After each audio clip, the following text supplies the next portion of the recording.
और चलिए अब तस्वीरें आपको दिखाएंगे इंदौर से, जहां दशहरा पर्व पर शस्त्र पूजन कार्यक्रम का आयोजन किया गया है। सीएम डॉक्टर मोहन यादव कार्यक्रम में पहुंचे हैं। दशहरा पर्व पर शस्त्र पूजन कार्यक्रम जो कि पुलिस लाइन में आयोजित किया गया है, और ये तस्वीरें आप पुलिस लाइन इंदौर से देख रहे हैं, जहां मुख्यमंत्री पहुंचे हैं, कन्याओं को तिलक कर रहे हैं। परंपरागत तरीके से दशहरा पर्व पर शस्त्र पूजन किया जाता है और कई जगहों पर आज कन्या पूजन भी होता है, कन्या भोज भी होता है। तो आज यहाँ पर ये कन्याएं भी कुछ मौजूद है, जिनको मुख्यमंत्री उपहार दे रहे हैं, उनको तिलक कर रहे हैं, चुनरी भी उन्होंने उड़ाई।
कन्याओं का पूजन, और आप जिन कन्याओं को देख रहे हैं वो देश की आने वाली आधार स्तंभ बेटियां हैं, जिनके हाथों में शस्त्र है। बड़े गर्व के साथ माननीय मुख्यमंत्री महोदय जी के समक्ष अपने भाव को लेकर ये बेटियां माननीय मुख्यमंत्री महोदय जी द्वारा इन्हें अपने आशीर्वाद स्वरूप चुनरी पहनाकर इन्हें उपहार देकर इनका पूजन किया जा रहा है। बेटियों के हाथ में शस्त्र बताते हैं कि बेटियां अब किसी से नहीं डरती, सशक्त भारत की उभरती हुई आधार स्तंभ बनकर ये बेटियां बड़े गर्व के साथ आत्मविश्वास से धारण करती हैं।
रेल में इतने लोग को घुसने की क्या जरूरत है।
करो भाई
नमस्कार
Maju ke saat menikmati madu di bawah अपने सांस के साथ ही डिजाइनर के वीडियो के साथ शख्स का ये पूजा का कागज पढ़ना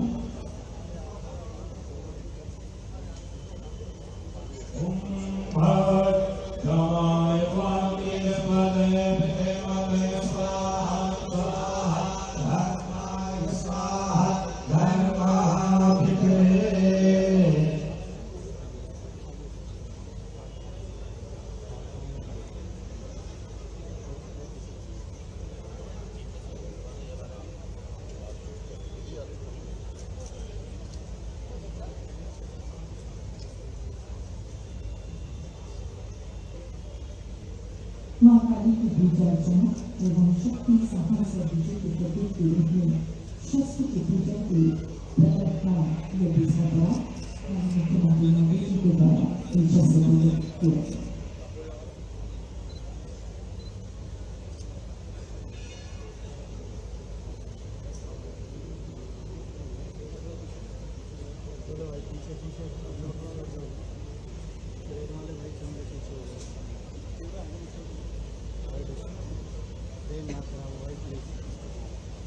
माननीय प्रधानमंत्री जी के निर्देशन और मुख्यमंत्री जी के निर्देशन में हर साल धूमधाम से मनाया जाता संस्कृति परंपरा और धर्मों को संयोजित जाकर समृद्धि किया जाता है शस्त्र का पूजन देखभाल सेना की व्यवस्था के सम्मान के लिए वीरता और सुरक्षा का संदेश देता है यह अद्वितीय परंपरा शस्त्र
हमारी बोलिए कालिका मात की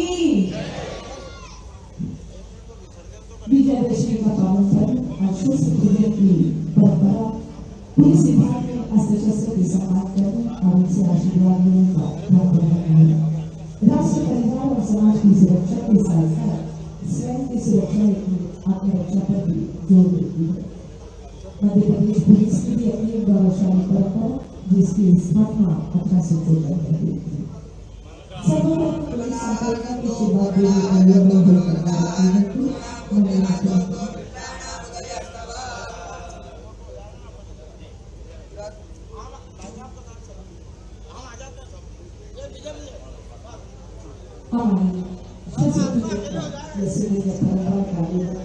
हमारी हमारे इस मंच पर अपना स्थान ग्रहण करने के लिए अग्रसर हैं।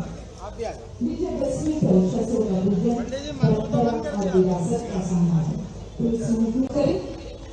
मेरा निवेदन रहेगा पूर्ण पुलिस उपायुक्त आर.के. सिंह सर से कि हमारी माननीय वार्ड जी का स्वागत करें। मेरा निवेदन रहेगा आदरणीय अमित सिंह सर से कि आदरणीय महेंद्र हाइडल जी का स्वागत करें। मेरा निवेदन रहेगा आदरणीय आर.के. सिंह सर से कि आदरणीय मधु वर्मा जी का स्वागत करें। मेरा निवेदन रहेगा आदरणीय डीसीपी मुख्यालय प्रकाश परिहार जी से कि वे आदरणीय प्रताप करोसिया जी का और क्रमशः हमारे श्रवण चावड़ा जी का स्वागत करें। दोनों एक ही साथ बैठे हैं। आदरणीय श्रवण चावड़ा जी, आदरणीय श्रवण चावड़ा जी और आदरणीय प्रताप करोसिया जी। मेरा निवेदन रहेगा आदरणीय आर.के. सिंह सर से कि हमारे विधायक परम श्रद्धेय गोलू शुक्ला जी का स्वागत करें। मेरा निवेदन रहेगा आदरणीय अमित सिंह सर से कि हमारे आदरणीय सुमित मिश्रा जी का स्वागत करें।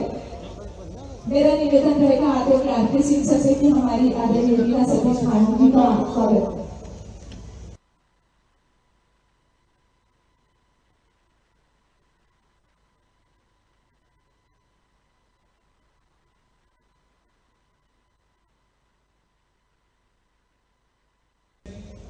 लगातार शस्त्र पूजन की परंपरा चलती रही और इसमें हमारे पुलिस के अधिकारी कर्मचारी भाग लेते थे। पिछले वर्ष माननीय मुख्यमंत्री महोदय के मार्गदर्शन से इसमें आमजन और जनप्रतिनिधियों को शामिल करके एक बृहद और भव्य स्वरूप दिया गया, जिससे न केवल आम लोगों को पुलिस की गतिविधियों के बारे में जानकारी हुई, पुलिस की परंपराओं के बारे में जानकारी हुई, और कहीं ना कहीं एक दूसरे से सहयोग करते हुए समाज में सुरक्षा की भावना को और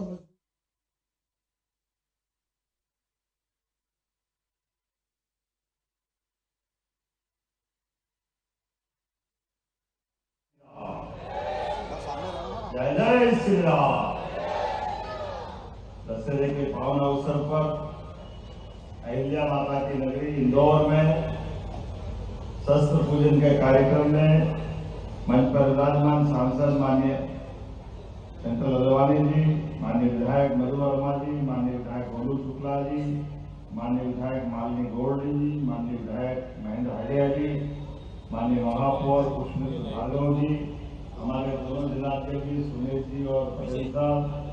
इस अवसर पर इस कार्यक्रम में यहाँ के पुलिस कमिश्नर संतोष सिंह जी, संभागायुक्त जी, कलेक्टर, एसपी, यहाँ की जिला पंचायत अध्यक्ष जी, मंच के सामने उपस्थित सभी गणमान्य अतिथिगण, आगंतुक अतिथिगण, प्यारे भाइयों बहनों और प्रिय जवानों,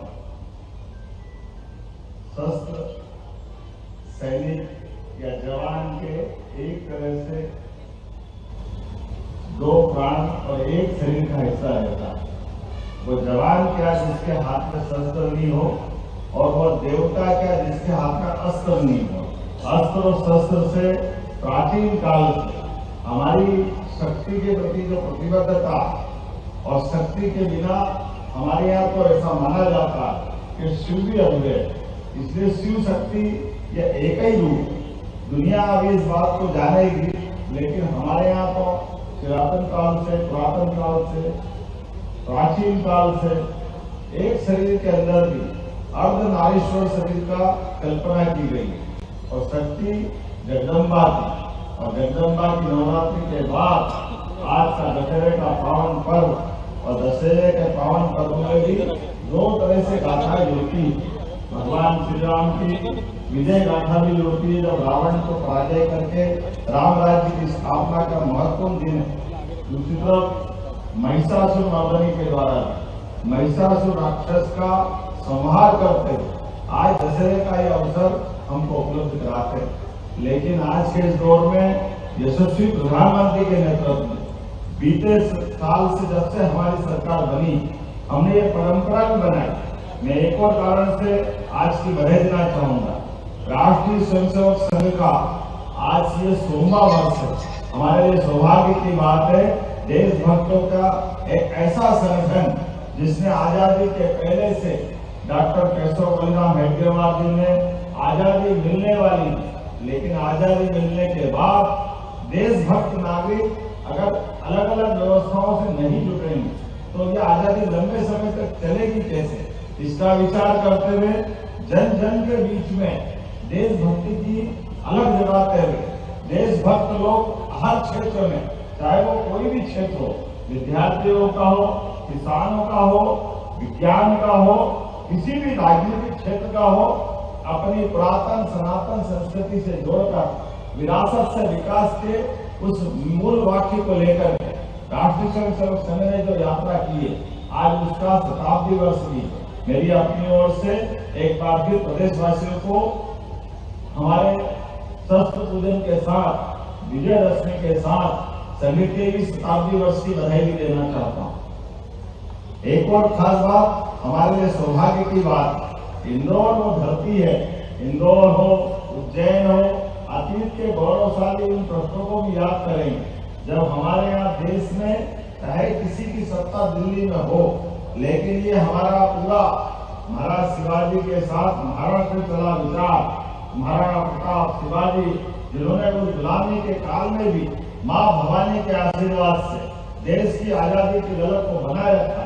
वैसे तो विगत 1000 साल का इतिहास हमारा अपना अतीत का गौरवशाली रहा है। अलग अलग काल में अलग अलग समय हमारे लोग इस देश के जड़ों से जुड़े उन मूल जीवन बिंदुओं को लेकर के सदैव संघर्षशील रहे।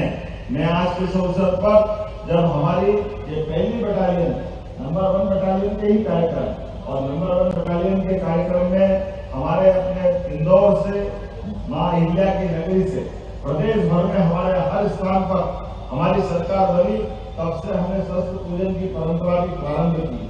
क्योंकि ये बात सही है कि दशहरे के दिन रावण जलाने का जो मजा आता है, रावण का अपना एक अलग कार्यक्रम, उसका अपना महत्व है, लेकिन रावण जलाने के साथ साथ मूल कार्यक्रम शस्त्र पूजन का होना चाहिए। क्योंकि भगवान राम की विजय में भी सबसे बड़ी अगर उनकी ताकत है कि उनके अस्त्र शस्त्र रहे, तो हम तो अपने अतीत के उस गौरवशाली पक्ष को जीवंत करते हुए हमारी सरकार ने हर एक त्योहार, जिस त्योहार से हमको परंपरा से भी सीखने को मिलता है और भविष्य के पाठ सीखने का मौका भी मिलता है, इसलिए शस्त्र पूजन के पूरे प्रदेश में कार्यक्रम चल रहे हैं। मैं अगर इंदौर आया हूँ तो हमारे कई मंत्रियों ने अलग अलग जगह पर, मंत्री, सांसद, विधायक, हर स्थान पर शस्त्रागार में हमारे अपने इस पूजा के माध्यम से माँ अम्बे से कामना करते हुए कि शस्त्र भी हाथ में ले और अनुशासन के दायरे में लेकर के हम देश के दुश्मनों से, प्रदेश की दुष्ट विराजक शक्तियों से सदैव विजय प्राप्त करते रहे। आज इस अवसर पर मैं प्रदेशवासियों को अपनी ओर से बधाई भी देना चाहता हूँ। इन त्योहारों पर हमारे द्वारा हिंदी का दायरा बहुत अच्छा है। लेकिन जाने अनजाने हमसे भी हमारे मूल त्योहारों की कमी रह जाती। इन त्योहारों के तो बधे होना चाहिए। जो त्योहार और पर्वों में अंतर होता, त्योहार हमारे लिए पर्व जैसे एकादशी पर्व, नवरात्रि पर्व, हमारे जन्माष्टमी पर्व, रामनवमी पर्व, इन पर्वों की मंगल तिथियां होती, इसलिए मंगल तिथियों पर मंगल कामना देना चाहिए। लेकिन ये त्योहार मंगल कामना के साथ साथ बधाई वाले भी है, जिसमें उपवास में होता है। पर्वों पे तो उपवास करना होता है, इस दिन तो खूब खाना रहता है। होली हो, दिवाली हो, दशहरा और आनंद मनाने का रहता है। तो दशहरे की मेरी अपनी ओर से आप सबको दोनों हाथ जोड़ के बधाई देता हूँ, आप सबका अभिनंदन करता हूँ। शस्त्र पूजन के इस कार्यक्रम में हमारे लिए भगवान श्री राम का आज का समय तो और आनंद का, जब अयोध्या में 550 संघर्ष के 550 साल के संघर्ष के बाद भगवान राम अब मुस्कुरा रहे हैं, तो उम्मीद कर रहे हैं भगवान राम ने देश में राम राज्य आया और ऑपरेशन सिंदूर के माध्यम से हमारे सशस्त्र बलों ने, सेना ने, यशस्वी प्रधानमंत्री के नेतृत्व में जिस प्रकार से देश और दुनिया के सामने भारत की ताकत का प्रकटीकरण करा, जोरदार अभिनंदन करें यशस्वी प्रधानमंत्री के लिए और हमारी सेना और सशस्त्र बलों के लिए, जिन्होंने बहुत कम समय में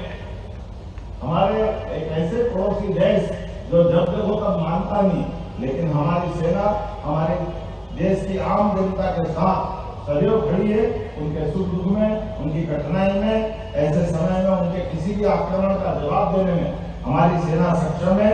तो असत्य पर सत्य की विजय के इस महापर्व की मेरी अपनी ओर से बधाई।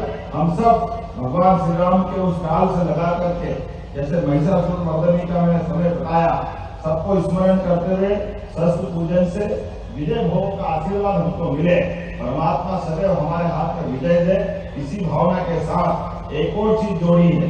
यहाँ चैट जीपीटी के माध्यम कौन सा दिया आपने? AI चैट बॉट के माध्यम से एक नई योजना लॉन्च की है, जिसके माध्यम से हम अपनी सेना के समान हमारी पुलिस का भी जनता के साथ जोड़ करके उनके जीवन में जब कभी कठिनाई आए, तत्परता से जवान उसमें आधुनिक संसाधन के साथ उस दिशा में मदद करें। मेरी अपनी ओर से इस नई योजना की बधाई। और जैसा कि उल्लेखनीय है, हमने अपनी सरकार में तय किया कि हमारे पुलिस के अंदर लगभग 20,000 से ज्यादा पदों की भर्ती हम करने जा रहे हैं। चरणबद्ध रूप से 7,500 पद हर साल भरेंगे। सभी स्तर के मेरी अपनी ओर से पुलिस जवानों के लिए भी बधाई देना चाहता हूँ। हमारी सरकार के माध्यम से सभी विभागों को लेकर के ठोस नीति बनाते हुए से काम करें। पूरे प्रदेश के अंदर पुलिस बैंक बनाने का मसला हमने पिछले साल अनाउंस किया था। लगभग हर जिले केंद्र पर हमारा सशस्त्र बल के साथ पुलिस जवानों का भी बैंक का दस्ता होना चाहिए। इसी प्रकार से नए कानूनों को लेकर भी पुलिस के साथ भविष्य की दृष्टि से तत्परता से, दक्षता से वो ड्यूटी कर पाए, इस दिशा में भी हमारी सरकार ने पर्याप्त धनराशि का प्रबंधन किया है। आइए हम सब संकल्प करें, माननीय प्रधानमंत्री के नेतृत्व में पूरे देश के अंदर नंबर 1 का राज्य मध्य प्रदेश बने। एक बार फिर मेरी अपनी ओर से आप सबको इसी सारी बातों की बधाई। बहुत बहुत धन्यवाद। भारत माता की